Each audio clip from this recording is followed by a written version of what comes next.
The Ambassador's Fear. Ambassador Zalen's 3 hearts beat in an uncomfortable rhythm as he watched the human delegation disembark from their shuttle. The docking bay of Nexus Prime Station hummed with its usual activity, but to Zalen, everything seemed muted except for the approaching figures. His silvery scales, normally smooth and reflective, had taken on a dull, anxious sheen. The Korvathi people were known throughout the galaxy for their diplomatic prowess and their ability to read the intentions of other species, but these humans unsettled him in ways he could not fully articulate. The human leading the delegation was a female named Dr. Sarah Chen. She wore simple clothing by galactic standards: dark pants, a white shirt, and a jacket bearing the emblem of the Terran Diplomatic Corps.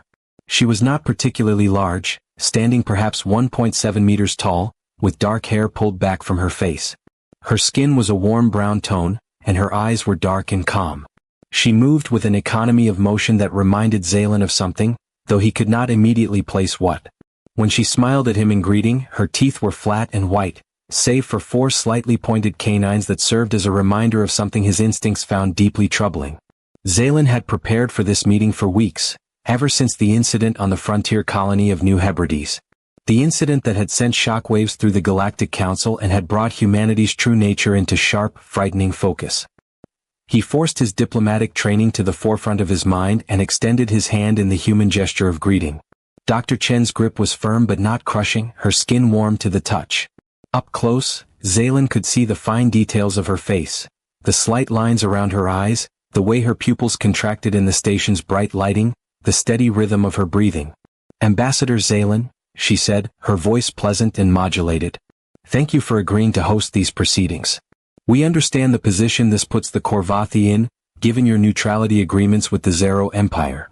Zalen's translator implant rendered her words in perfect Korvathi, but he found himself studying the movement of her lips, the way her facial muscles shifted to form expressions.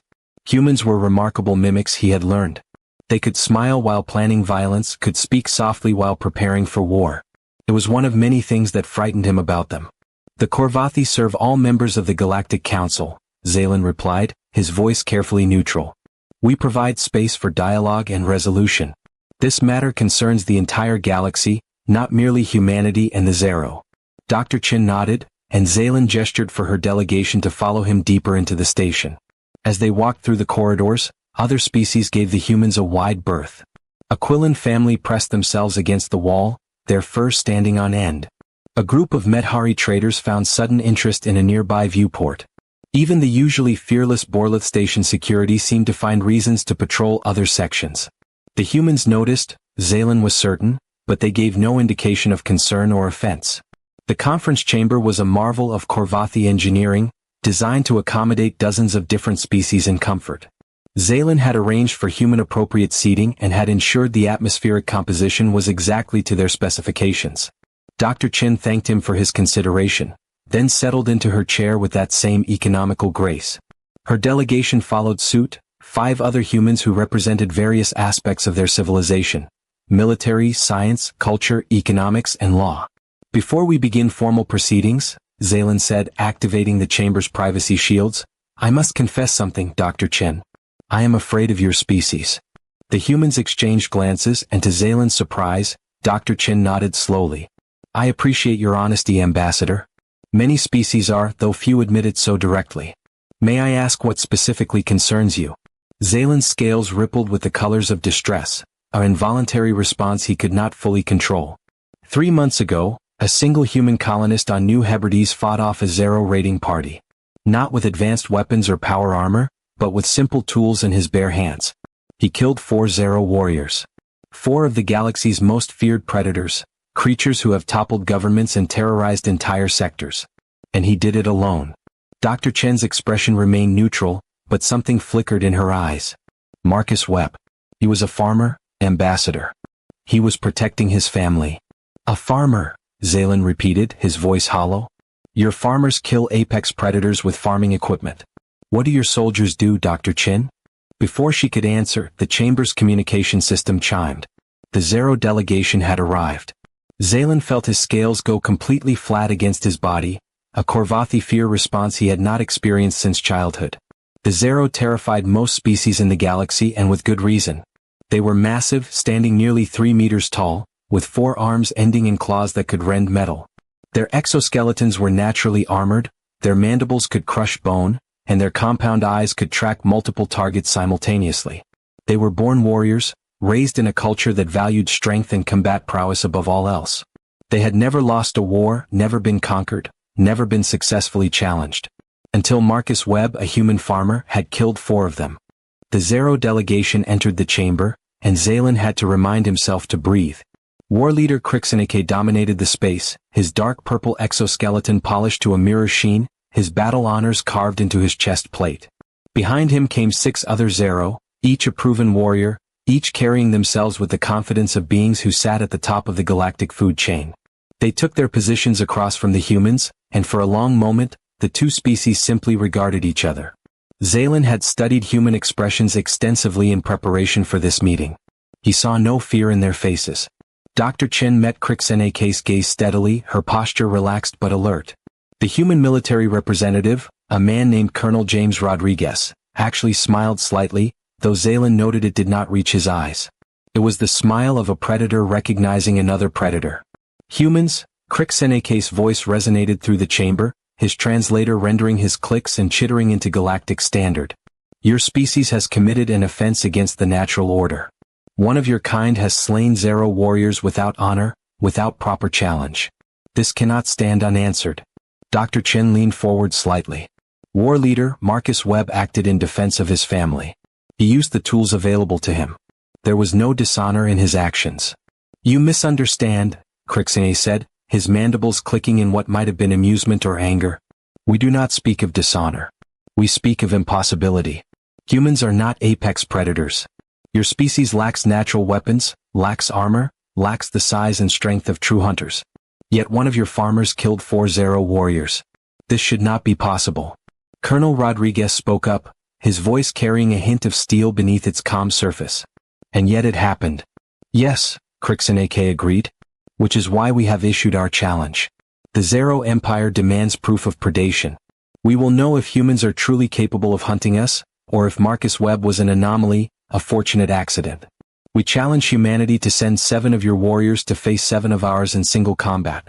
No armor, no projectile weapons, only what your bodies can do. We will fight to the death and we will learn the truth. Zalen's scales flashed with alarm colors. War leader, the Galactic Council cannot sanction such violence. There are protocols, procedures for resolving such disputes. The Zero Empire does not answer to the Council in matters of honor, Crixeneke said dismissively. We have issued our challenge to humanity directly. They may accept or decline.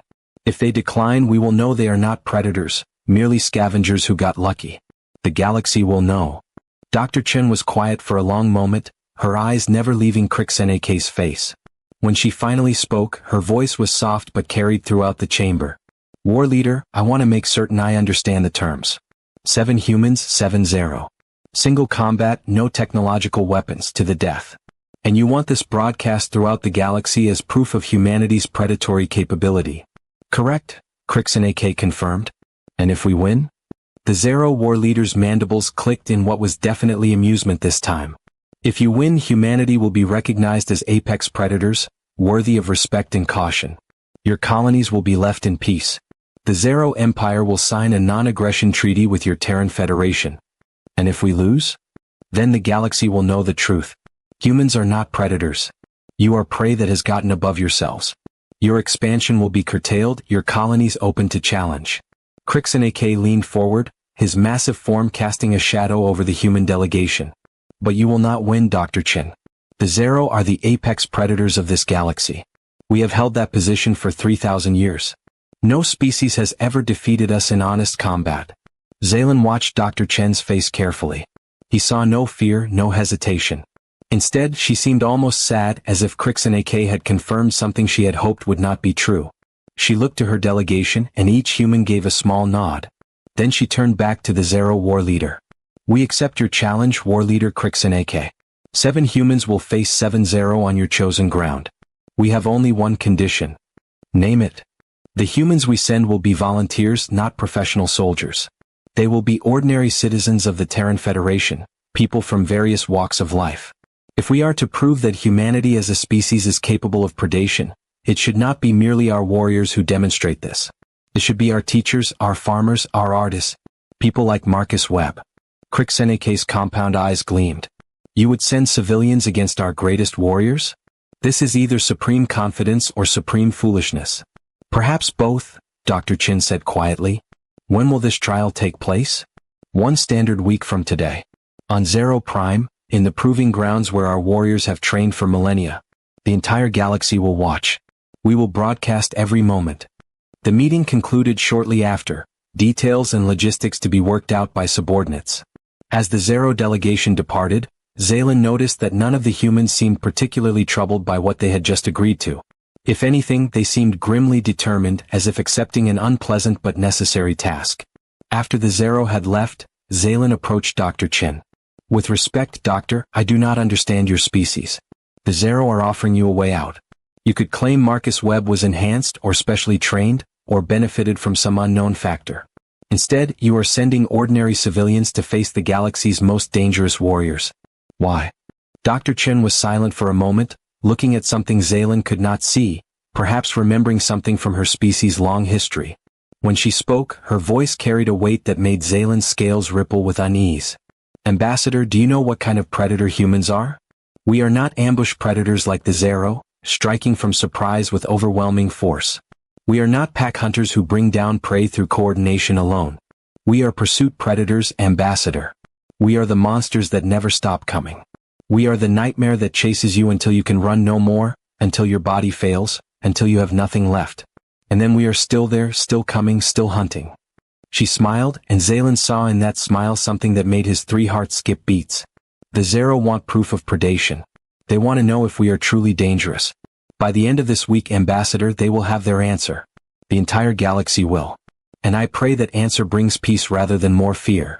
As the human delegation left the chamber, Zaylen stood alone in the vast space, his scales cycling through colors of distress and contemplation. He had spent the week since the New Hebrides incident researching humanity, digging through their history, their biology, their psychology. What he had found had not reassured him. Humans had evolved on a death world, a planet where the environmental conditions constantly tried to kill them. They had survived ice ages, droughts, predators larger and stronger than themselves, diseases that should have wiped them out. They had not just survived, they had thrived. They had learned to track prey across vast distances, to hunt animals by chasing them until the animals collapsed from exhaustion. They had learned to think, to plan, to use tools and strategy to overcome anything that threatened them. Most terrifying of all, they had learned to never give up. Human history was filled with stories of individuals and groups facing impossible odds and somehow prevailing through sheer determination and refusal to surrender. They had a saying, "It's not the size of the dog in the fight, but the size of the fight in the dog." Zaylen understood now what that meant.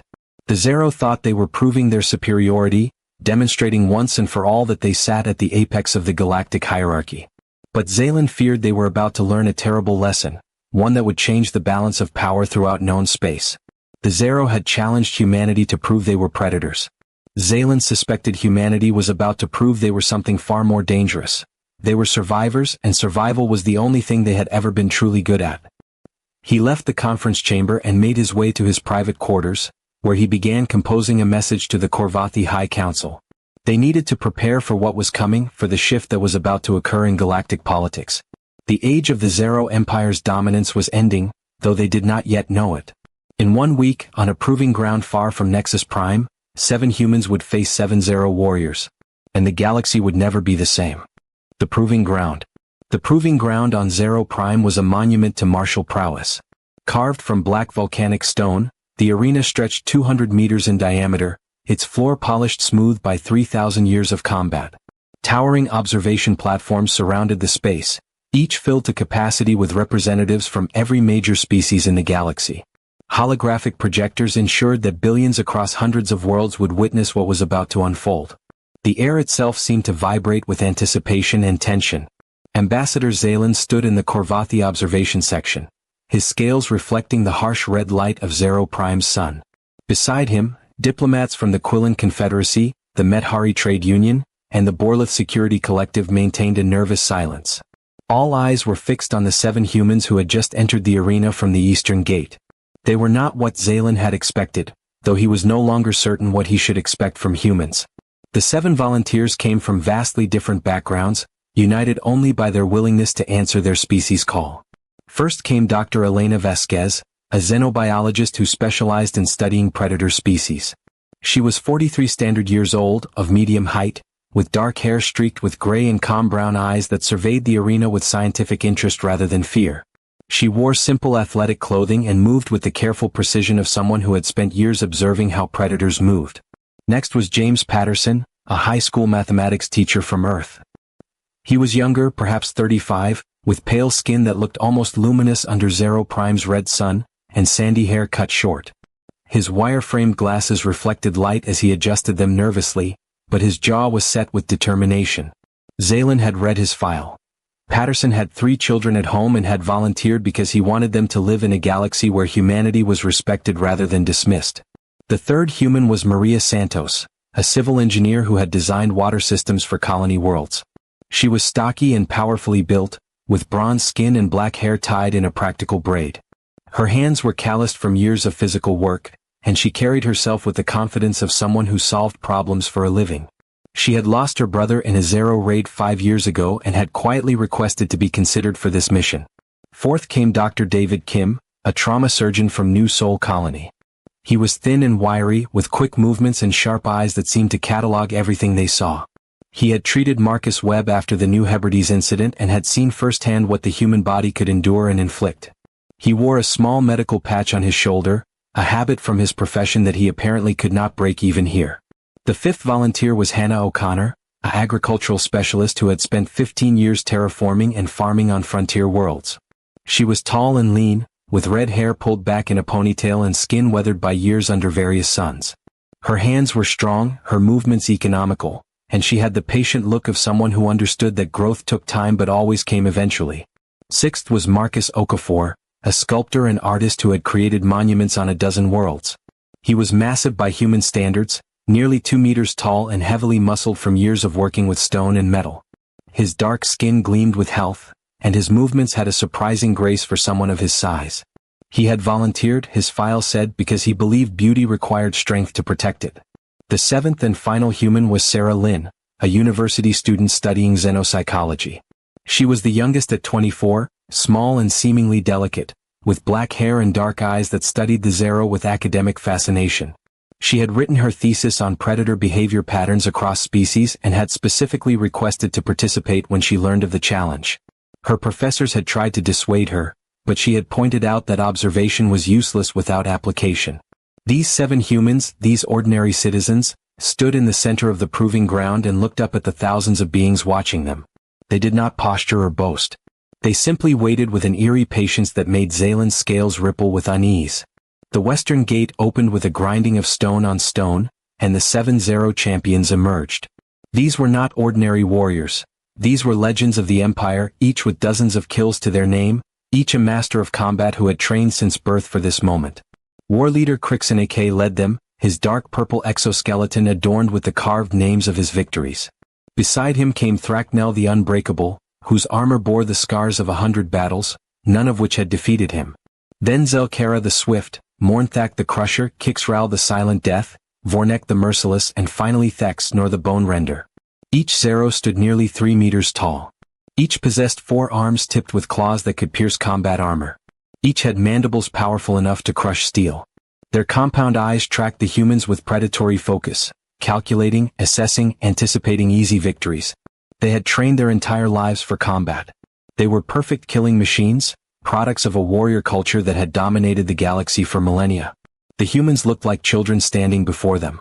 Fragile, soft, utterly outmatched.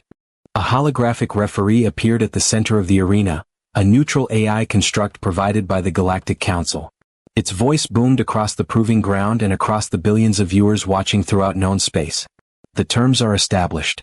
7 against 7, single combat, no technological weapons, fight until death or surrender. Combatants acknowledge the rules. The Zero acknowledge, Crixenake's voice rumbled like thunder. Humanity acknowledges, Dr. Vasquez said quietly, her voice somehow carrying despite its softness. The holographic referee vanished. For a moment, perfect silence filled the arena. Then Crixenake raised one clawed hand and gestured.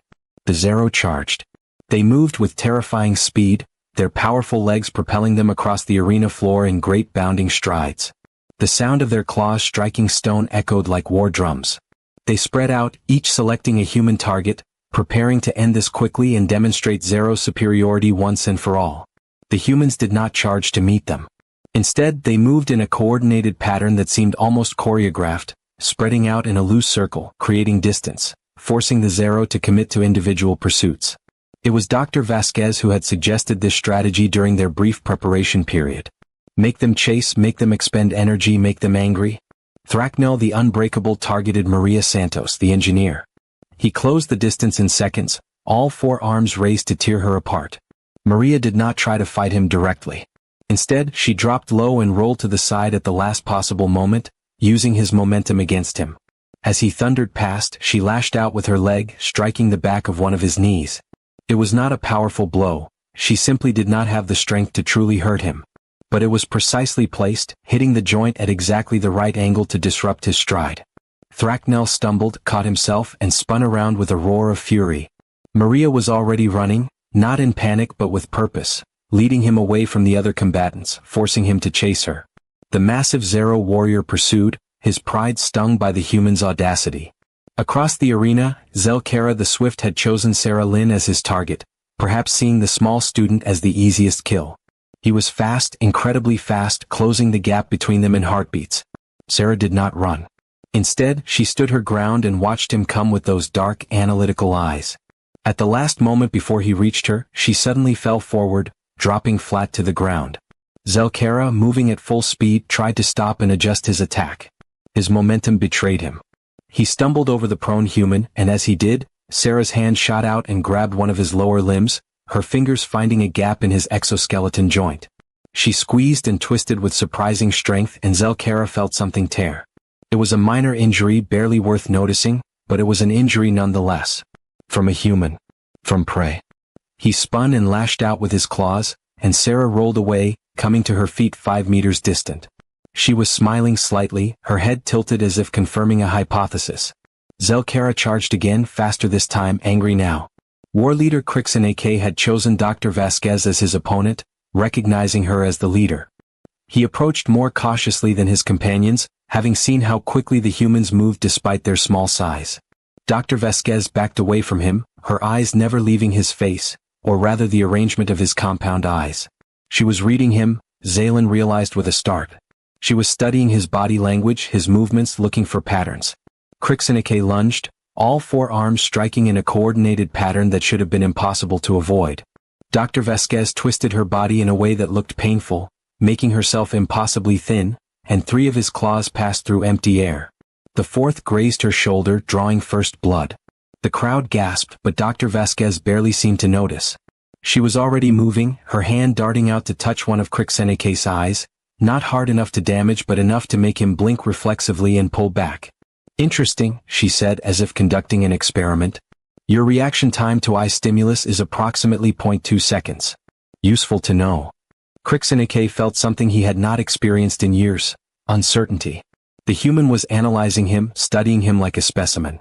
Even as he prepared to kill her, she was learning from him. The combat continued, and a pattern began to emerge that disturbed every observer watching. The Zero were stronger, faster, better armed.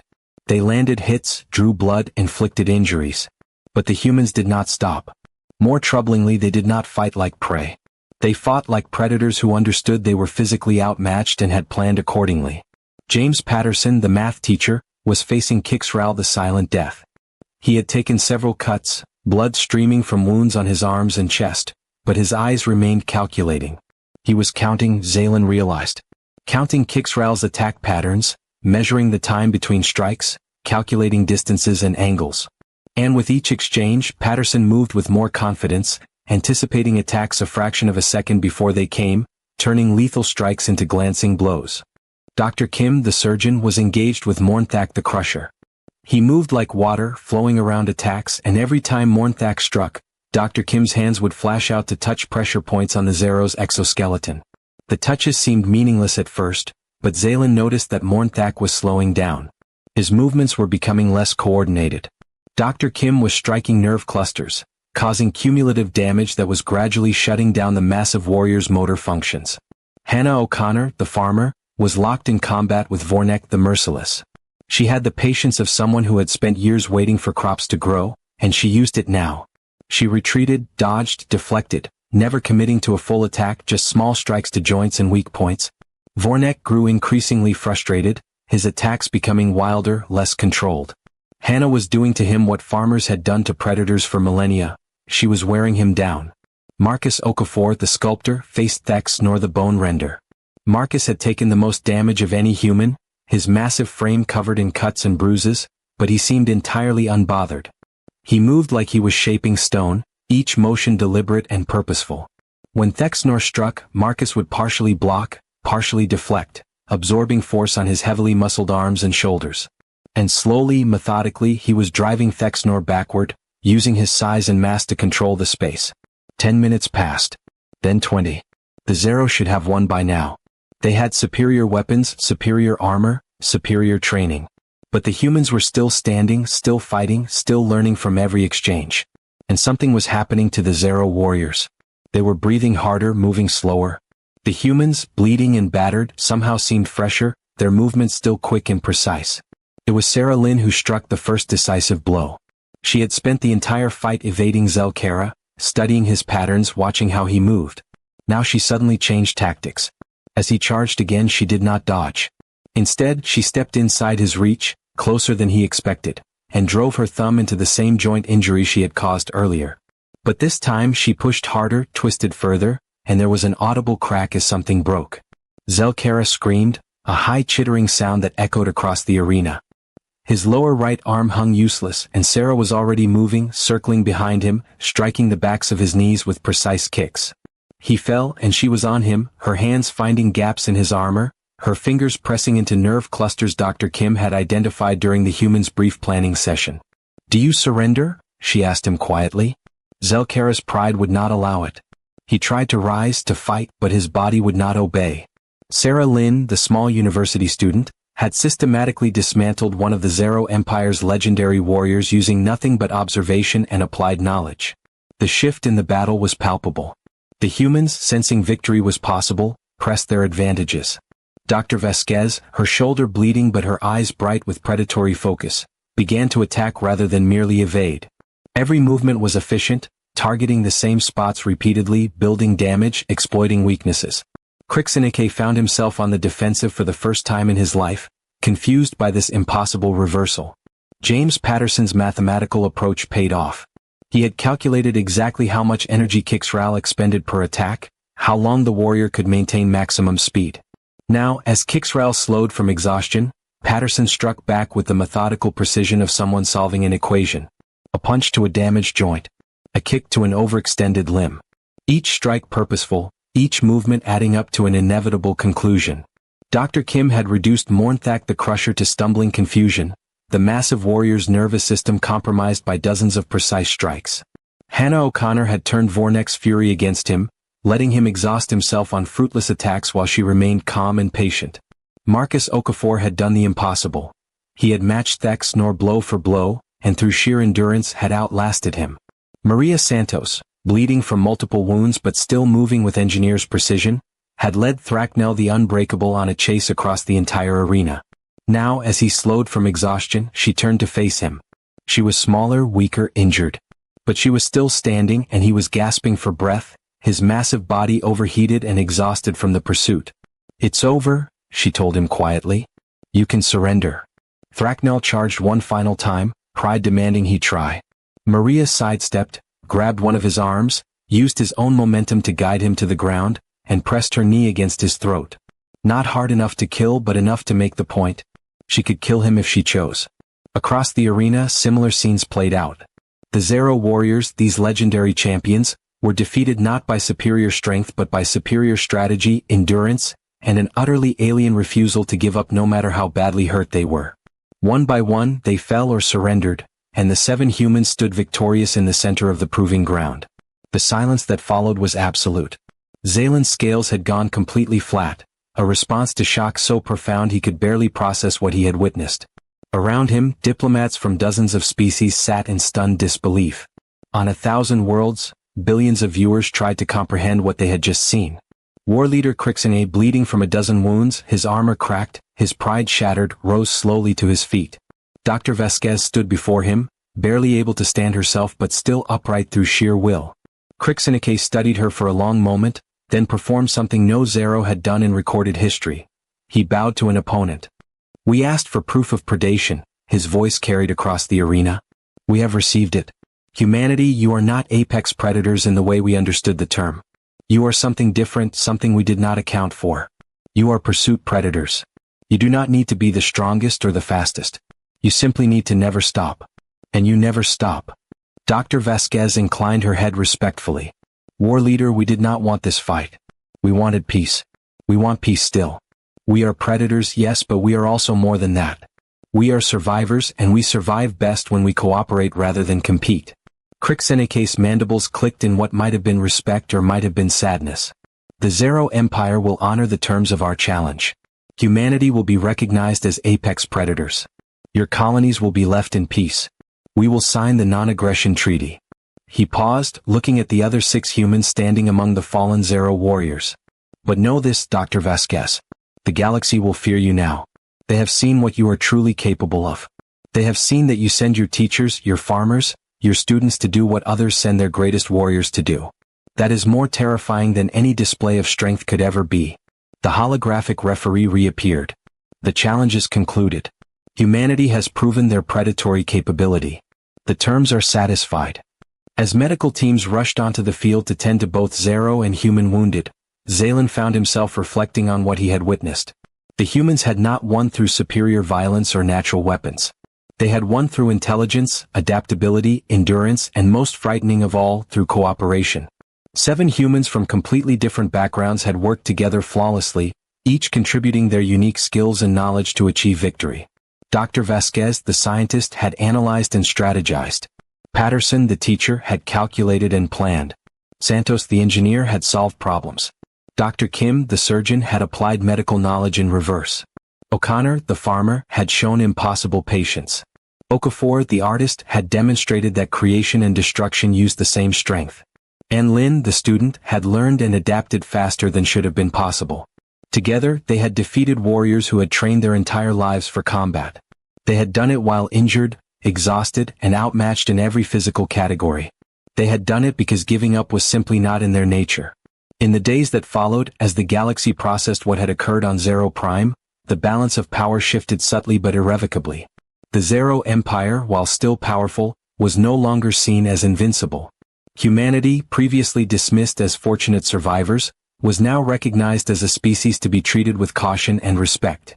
The non-aggression treaty was signed, and human colonies reported a dramatic decrease in raids and harassment. Ambassador Zaylan, in his report to the Korvathi High Council, wrote, "We asked humanity to prove they were predators. They proved they were something far more dangerous. They are a species that survived by refusing to die, that conquered their world not through strength but through persistence. They are patient, intelligent, and utterly relentless. They will pursue their goals with the same determination they pursue their prey, and they will never, ever stop until they achieve them. The galaxy must adjust to this new reality. We are no longer the dominant species by virtue of strength or technology alone. We must now account for will, for determination, for the simple refusal to surrender that defines humanity. This is the true proof of predation they have offered. Not that they can kill but that they cannot be killed. Not that they are strong but that they will never stop growing stronger. This is what makes them apex predators. Not their fangs but their spirit." Dr. Chin, watching the footage from the arena aboard her ship returning to Earth, allowed herself a small smile. The galaxy had asked for proof, and 7 ordinary humans had provided it. 7 volunteers who represented what humanity truly was. Not warriors but survivors who would fight when they had to, who would endure what they must, who would never give up no matter the odds. She thought of Marcus Webb, the farmer who had started all of this by simply defending his family. She thought of the millions of other humans living on colony worlds, building lives, raising families, creating art, teaching children, healing the sick, growing food. Ordinary people doing ordinary things, until the moment they were forced to be extraordinary. That was humanity's true strength, she realized. Not that they were all warriors, but that any of them could be when necessity demanded it. The galaxy had feared humanity's soldiers. Now they would understand that every human was a potential soldier, because every human carried within them the same relentless survival instinct that had brought them through ice ages, plagues, wars, and extinction events. The proof of predation was not in humanity's ability to kill. It was in their absolute refusal to die. And now the entire galaxy knew it.